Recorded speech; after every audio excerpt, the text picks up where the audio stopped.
YouTube, welcome to channel Anna Bella, and this is, yes, finally, after 11 years, people, 11 years is a long time in film making and producing. As you can see, I finally got my Avengers Endgame poster, which can only mean one thing. It is the Avengers Endgame review. Yes, it basically featured everyone who had ever been in any of the Marvel Studios Avengers brand franchise in phase 1, 2, 3, 4, etc, etc, etc, etc. So, as the poster says, avenge the fallen, and that's pretty much what they did.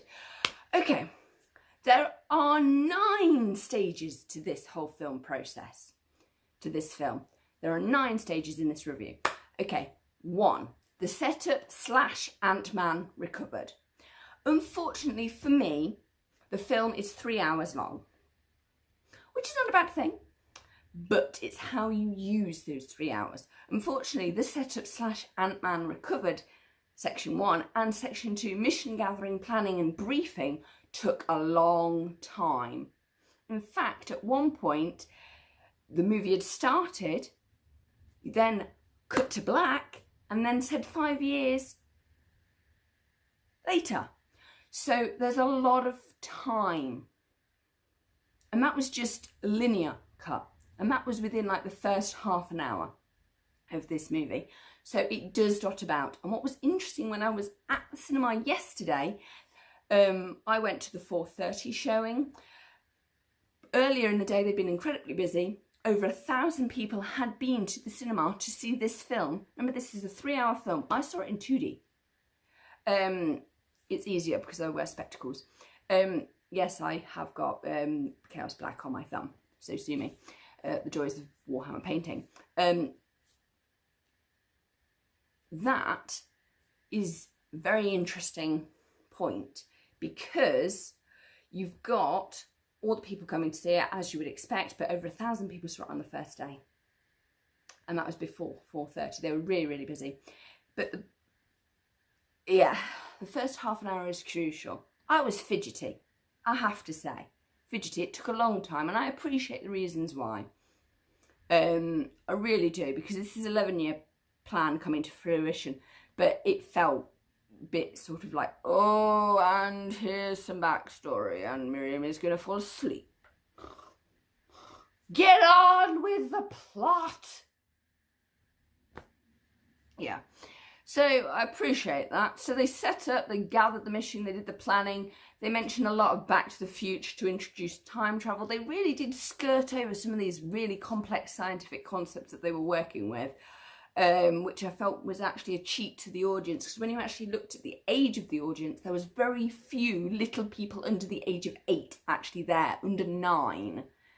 There was literally none, even with a parent or a guardian, because I appreciate it is a 12A or a PG-13 in America. But this film, you didn't see them. In fact, when you looked at the queues as I was coming out, and I looked at the average age of the person going to see this film, they were sort of 12 plus, which fits the age range really, or the film rating. But weirdly enough, yeah, I know, I'm sort of shrinking. I'm shrinking. Weirdly enough, it wasn't a 12-year-old or a 13, it was a 14-year-old, it was a 15-year-old. In fact, it was probably more close to 17. I appreciate this is a 10-year film franchise, to be absolutely honest, and it's what you would expect. You would expect the little people who saw it when they were 9 to now, 10 years, be 19, which is what I witnessed.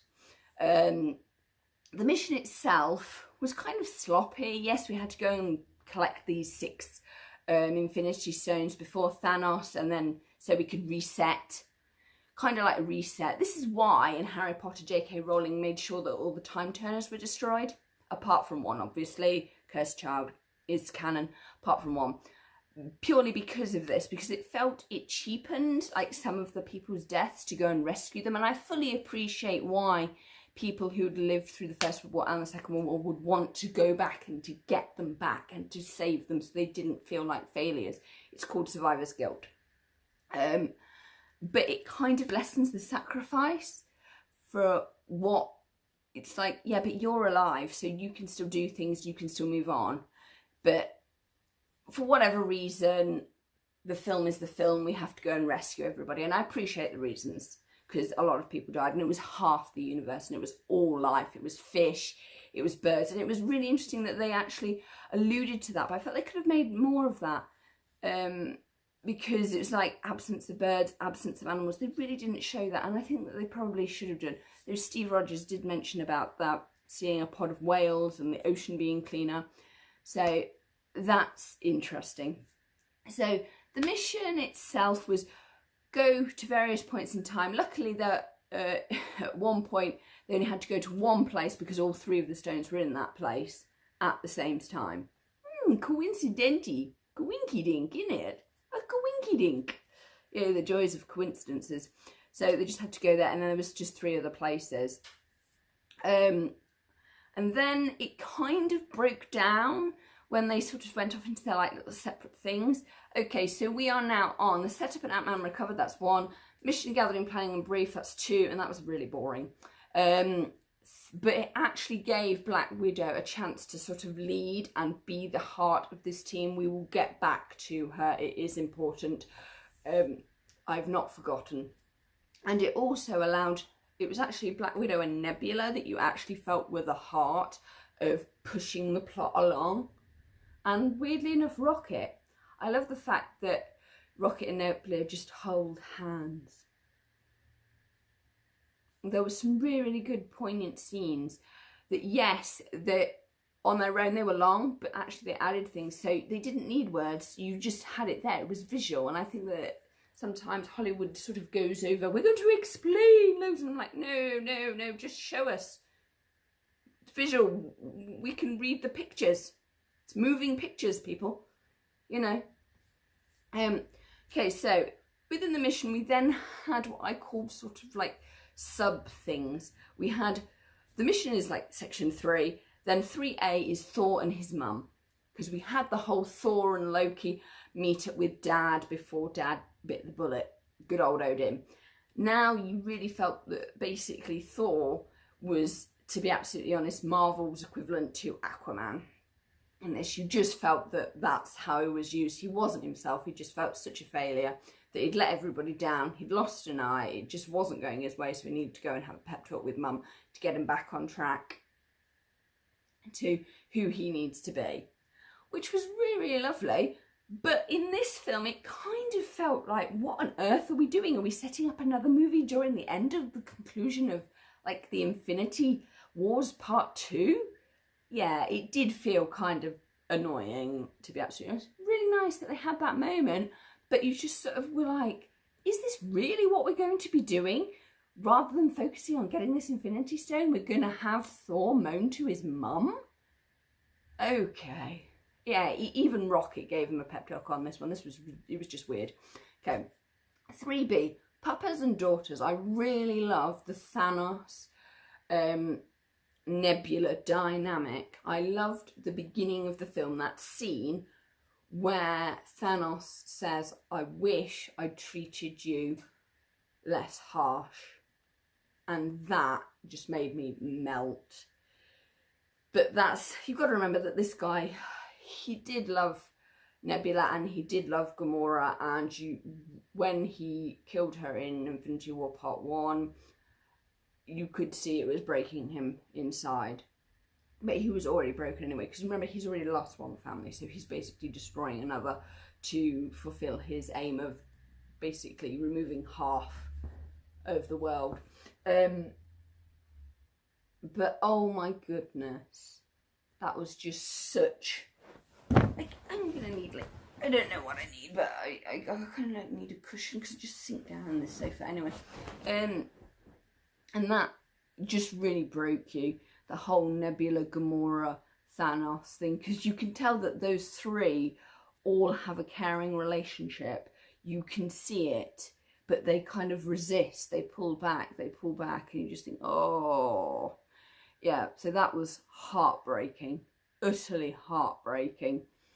That, on to heartbreaking, 3C, the Black Widow and Hawkeye dynamic, how Hawkeye became a type of Thanos because he lost his family and then he went on a murderous rampage killing other people that were classed as big bads, but it really broke him. And in a way you can actually apply that to the Joker as well. He's lost his family, so what does he do? He goes around killing all like the big gangsters who murdered his family, or in his eyes set things up to trick him, to force him to do things. Anyway, so you've got that link, and I find that really interesting that Hawkeye became a modern day Thanos. I'm not going to explain how they got the Soul Stone, because that's just soul destroying, but I will refer to it back at the end. But I just wanted to put that out there. Okay, 4, then we've got the mistakes and the muddles that obviously happen on the mission. Like, Loki is accidentally saved. Are we planning a Thor movie? Methinks we are. Or a Guardians of the Galaxy 4? Probably. And then, so we've had all that, the mistakes and the muddles, they all come together for Section 5, which is basically Avengers Assemble, which is what we've all been waiting for. The biggest battle on the planet. And it was spectacularly done, loved the effects, loved everything about it really. In fact, I could actually see the movie just to see that battle again, because it was that good, really. All of Thanos' children, all of his forces versus all of the Avengers. Why on earth do they give Pepper Potts wings? What is it about female Avengers that have to have wings? Like, you've got the Wasp, she's got wings. You've got Mrs. Iron Man, or Mrs. Iron Woman, whatever. I don't know what she's officially called, Pepper Potts, whatever. But she has wings. What's the deal? And what's the deal with Peter Parker having extra, like, Spidey arms? Since when is he Dr. Ock? Anyway, that's just my minor quibbles. But it was awesome. Love the fact that there was the For the Women scene, and I love the fact we had Valkyrie on Pegasus. Loved it. It brought back like She-Ra moment and He-Man moment. It was very, very He-Man, She-Ra-y kind of battle, which was really, really nice. Low tech, just traditional. And the fact that we had the 2 hammers. We had the little one and the big one. And he was like, oh, it was so cool. And Thor was like, you can have the little one. To Captain America, you can have the little one. I'll just use the big one. It's easier. Oh, that was awesome. So awesome. But since when did Steve Rogers have lightning powers? Maybe it's the hammer.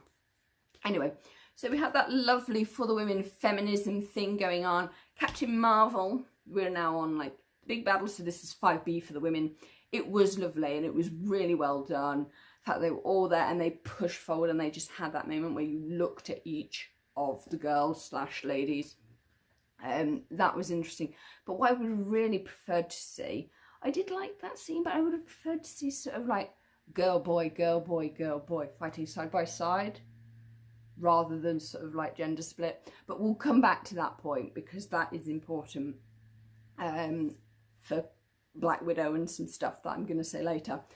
Then you had Captain Marvel, good old Carol Danvers, turning up and destroying Thanos' ship, because the big thing that made me lose sympathy for Thanos was when he turned his ships to fire on his own troops. You knew then that Thanos has completely lost whatever sanity he had, because he realises that they're hunting these Infinity Stones, so his plan changes, and he then decides that he's going to just wipe out the whole of creation and start again with a world built in Thanos' image.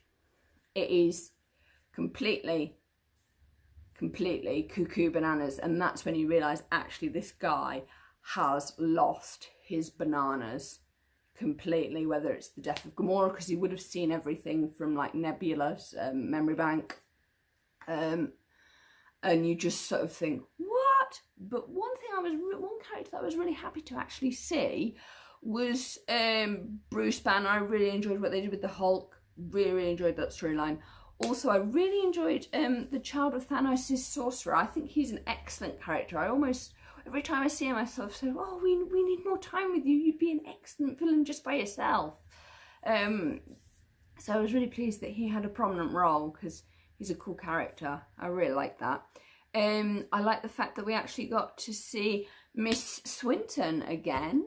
Loved that, because Bruce Banner had to go and get the time stone off her. Though why are wizards in charge of time? Anyway, that is like interesting. So then we come to spoiler warning, okay? Then we come to one thing that I wasn't kind of happy with. You had the big fight. Thor and Captain America took on Thanos. They got pushed back. Carol Danvers turns up. She destroys the big ship, so he's no longer bombing both his own troops and the Avengers, which is good. She then goes to tackle Thanos. Now, I appreciate Thanos is a big, chunky titan of a Hulk. He's like 4 rhinos, weighty, yeah? But Carol Danvers has what? She's got like nuclear power drive within her. So I'm just kind of like stunned that he can throw her. But I suppose he could. But it kind of didn't make sense to me at all, like how she could get thrown, because she's got like a nuclear blaster. She should just be able to blast him back. After seeing what she could do in this, I'm kind of a bit stunned that they went with that. And I appreciate why they did that, because we're coming on to like Iron Man's last stand, Iron Man's rest, and also Captain America, Steve Rogers' reward / regeneration. And I do understand why they've gone with that, because the first phase of Marvel was very male dominated, and it was sort of, and even with Hawkeye, it's all about like these guys trying to balance being these incredible beings and having a family, and being able to have so-called normal quality family time.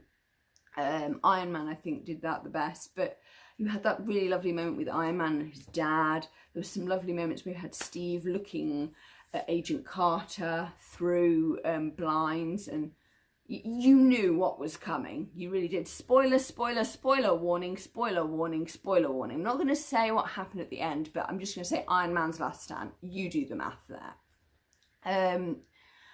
What I did like about it at the end, when they had the Infinity Stones and they used Ant-Man's tech, obviously, it was nice that you got to see all the supporting characters actually play a decent role and do something, that their contributions were appreciated, they weren't wasted, they felt like they belonged, they were needed and wanted, and that was really good thing to see.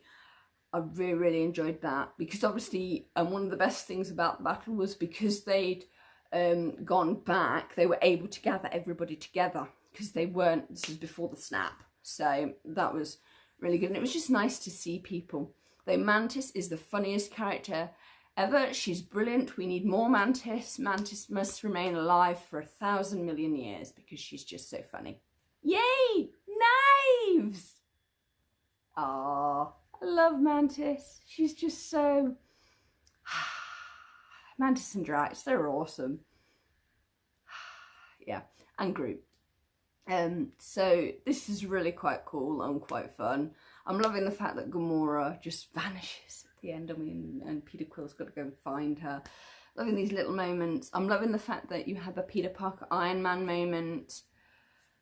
That was brilliant. I'm loving the fact that actually Doctor Strange is given so much respect by everyone. It's like Doctor Strange says it, so therefore we do it. And that was really nicely done. He was a really important character and not to be overlooked.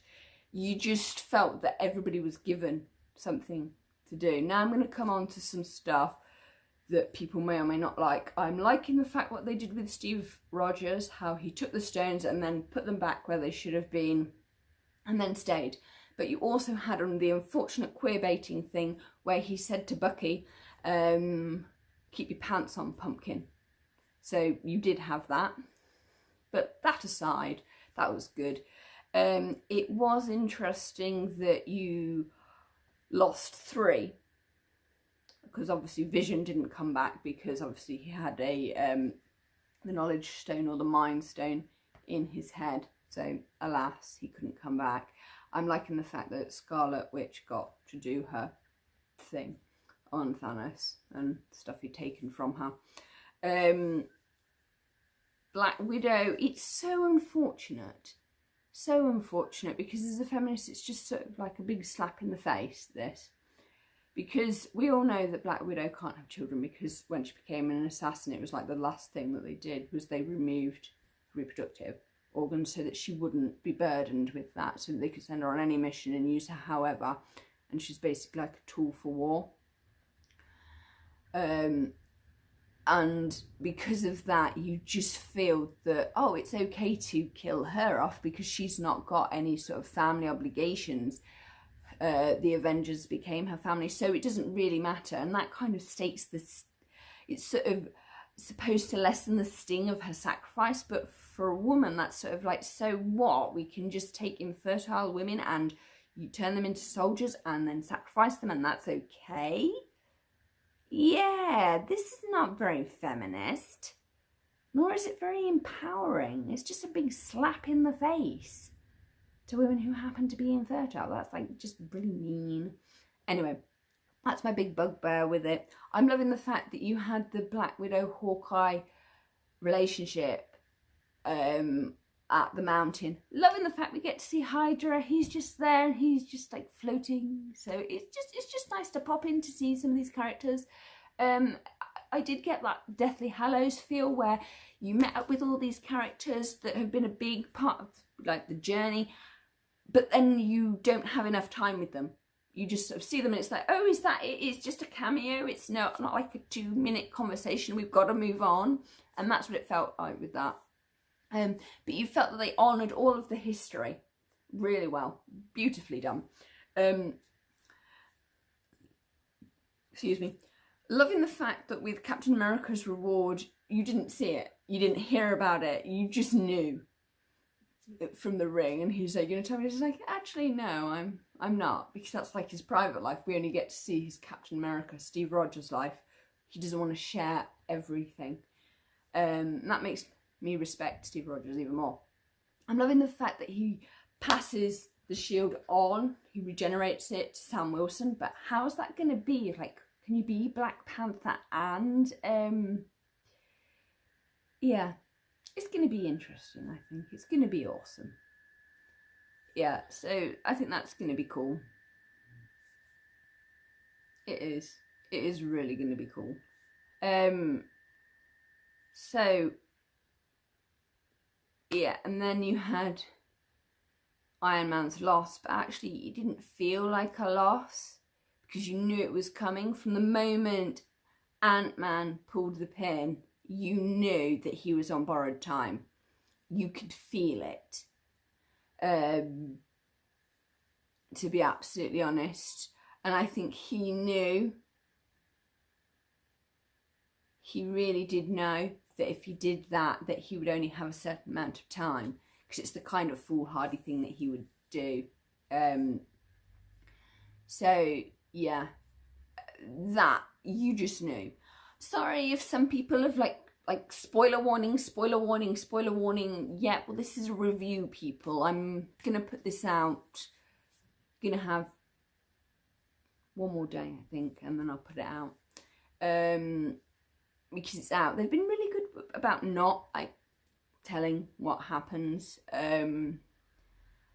Yeah, you did feel that actually Iron Man, he'd had his life, he'd had some time with his family, he'd set it up, so he'd actually thought this through, worked it out. Even if they had skimped on the science, you felt that it had meaning, and that he'd had enough time. I'm loving the fact that his friend said, I'll bring you cheeseburgers.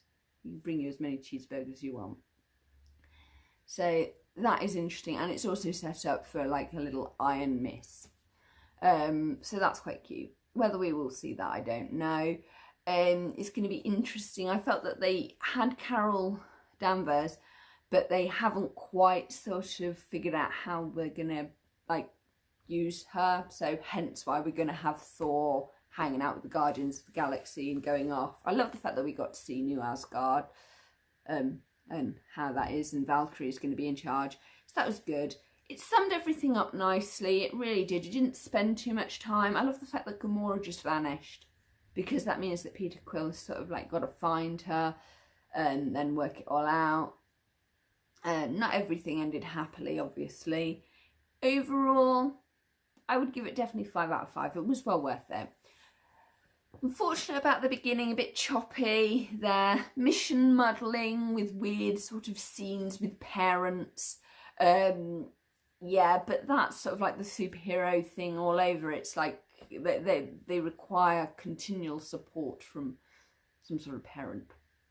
Or lack of parent. Cough, cough, Superman / Batman / Alfred / John and Martha Kent. So overall, I do feel like it was well worth viewing and watching. Yes, there are little sort of issues here and there, little quibbles that we could quibble about forever. But overall, it was really well done, really respectful. And it's so nice that the actors who both played Iron Man and Captain America get to hang up their shields and iron suits with such accomplishment. It's like, yeah, we've done that. I'm complete. It was a job well done. And that's pretty much the past 11 years, a job well done, and I hope they continue. But it did kind of narc me that they were setting up like Thor and Guardians of the Galaxy, the next movie, during this movie, when you actually felt, actually, could we actually just focus on like getting the Infinity Stones and doing that, rather than sort of world building or world extending beyond this? It's like, this is where we're at, this is what we should be doing. And at least when it came to the Avengers Assemble, the big battle for the women, you felt that, you finally felt, this is where we're at. They did do a nice wake / funeral overall. Yes, we had to lose 3, but what really knocked me is we didn't see like any tributes to like Vision or Black Widow, which was just really that was the sting. That really was the sting. You felt that you could have had something, even if it was just like portraits or something, just some acknowledgement. That would have been really good. Admittedly, they did have the lines, but it just didn't feel, there was no sort of permanent. It's like they just vanished. That the snap, Thanos clicked his fingers and they were gone, and they don't get any reward or longevity. Admittedly, they do exist within the Avengers' minds. So that's that. I hope you've enjoyed this review. I will hopefully be sorting out like this whole thing. Yes, I am wearing one of my tie-dye t-shirts. Please like, comment and subscribe. Let me know what you think in the comments below. Have I been a bit harsh? I probably have. But 11 years is a long time to wait. I mean, it took Thanos, 10 years to decide to do something. So yeah, please like, comment and subscribe. And thank you for your support. Bye!